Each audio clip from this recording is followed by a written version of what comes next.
Hi, this is Linda with Talking in American English. This is lesson 45. Where to go from here? I've already done 104 American English lessons on YouTube. That's 78 YouTube videos and then 16 shorts and many years of in-person classes that I've done. So I'm going to explain where I'm going in the future and also give you a conversation about traveling, which I hope will be helpful if you do travel.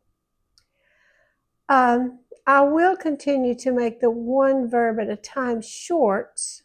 These are always either 3 minutes or less. They can't be over 3 minutes. And I will continue to make longer videos that teach common vocabulary, idioms, and this will be in sentences and conversations. But if you want pronunciation and basic grammar, I want you to look back at earlier videos. You can find them there. If you are new or need review, please watch these as needed. I have playlists titled Pronunciation from Beginning to Advanced. There are 13 videos already on YouTube. Vocabulary for beginner and early intermediate students. There are 6 videos. Know the 5 verb forms. There are 14 videos I made in the past about the 5 verb forms that I use. This is sort of unique to my way of teaching. But if you know those 5 verb forms, then you can go into a lot of other lessons much better. Building sentences on 4 foundational sentence patterns. In English, we have 4 basic patterns that we use. More about building sentences. And notice there are 12 of those. Conversations for practice, 7 of those. Small talk conversations, 6 of those. One verb at a time, there's a group of these, there are 12. And then I did another one verb at a time playlist with those that have the 4th form and the 5th form the same, and there are 4 of those. In the future, one verb at a time shorts will not be in the playlists, but I may eventually make another playlist, but for now they'll be separate in the future. For those who know English fairly well, the following videos would help you overcome some common stumbling blocks. Now, a stumbling block is what we call anything that makes doing something harder. So there are a few things that make learning English harder, and so I have these grouped in these videos. Talking in American English Lesson 44 on a pronunciation summary. Talking in American English Lesson 43, why the little words? Talking in American English Lesson 41, the 2 verb mistake. Talking in American English Lesson 30, correcting a common mistake with ing and ed. Now review these if you already know English fairly well, but you want a little more practice. I love to teach English. I want to connect with and be friends with those who use a different language and come from a different culture. It is a way to overcome the walls that separate us. We can understand and appreciate each other when we can communicate. Language differences make these connections so hard. You are all beautiful to me. I wish I could learn all of your languages, but I am too old and not that smart. I know some Spanish and am trying to learn Korean. I have over time learned a few short phrases in other languages from my students also. I feel your struggles in trying to communicate in a different language because sometimes I try to do that. I am making this video and maybe will make one more before I leave the USA to visit South Korea, the Republic of Korea.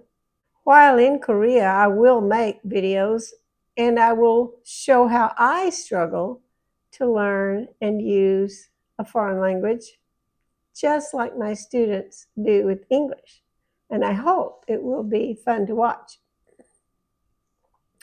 Now, about today's lesson, common idioms and vocabulary in a conversation about travel.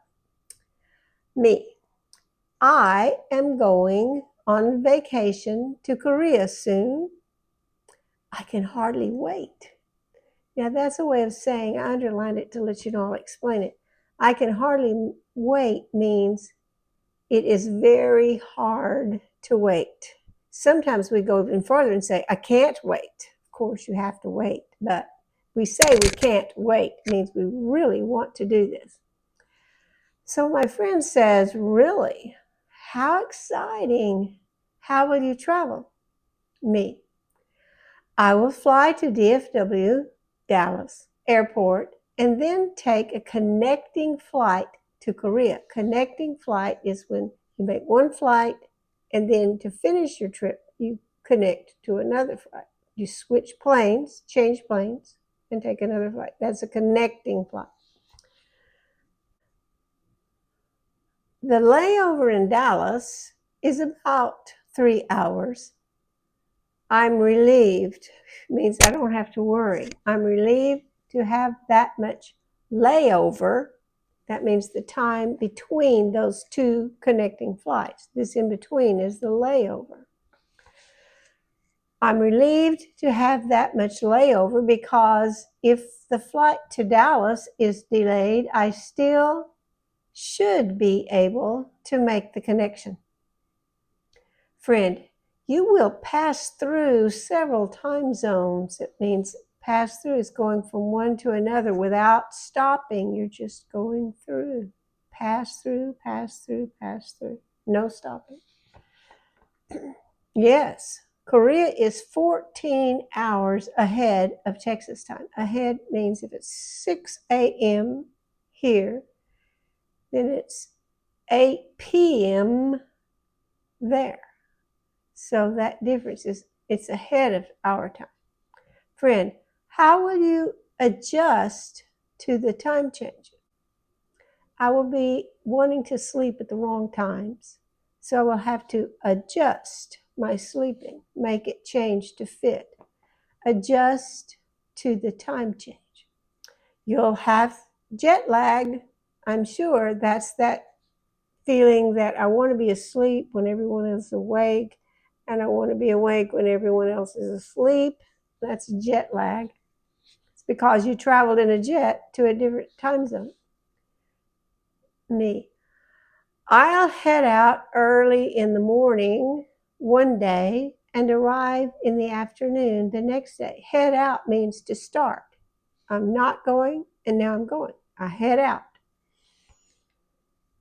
If I can keep myself awake, that means don't fall asleep during that time. Stay awake. Keep myself awake. If I can keep myself awake the last half of the flight, then I'm hoping I can crash when I get to the hotel. Now, I don't want to crash into anything. It means fall into the bed and go to sleep really fast. That's crash. I want to crash when I get to the hotel and sleep all night, Seoul time. It'll be daytime back in Texas. The shut-eye, that's what we call sleeping, the shut-eye, that first night will help me adjust, get my body right, help me adjust my body's circadian rhythm. That's your body's natural wanting to sleep time and natural wanting to be awake time. That's your circadian rhythm, and it will have to be changed when I get there. To adjust my circadian rhythm and avoid, that means not have that, avoid some jet lag, I hope. Friend, where will you stay while you are there? Me.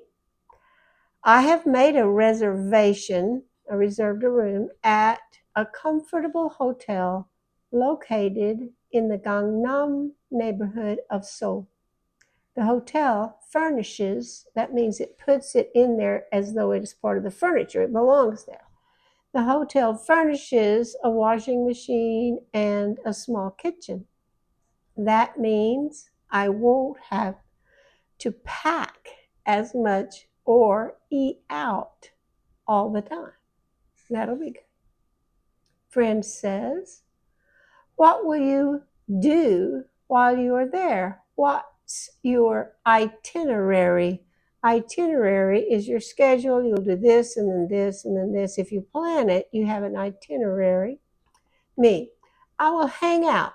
That means spend time casually. I will hang out with some friends of mine who live in Korea. They will show off. That means let me see something that they really like, so they want to show it off. They will show off a few of their favorite places.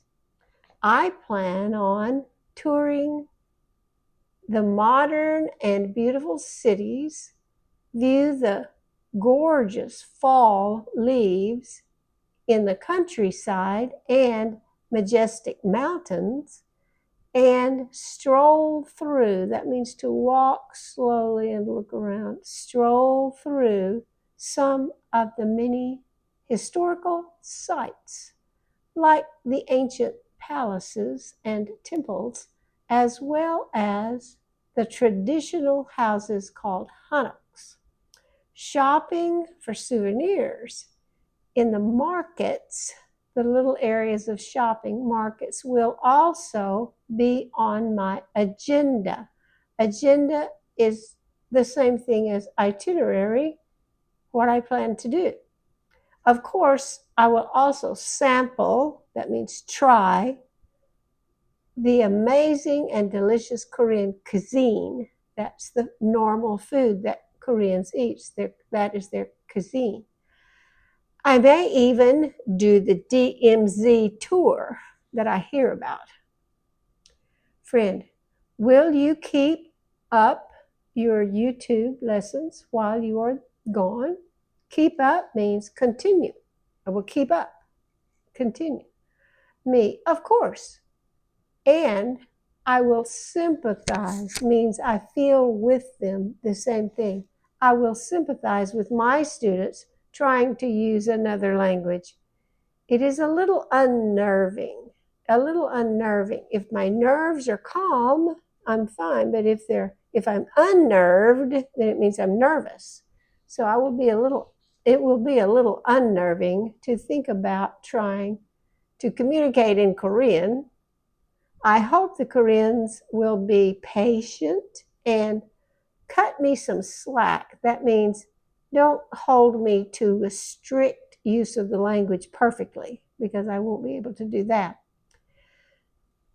when I make mistakes.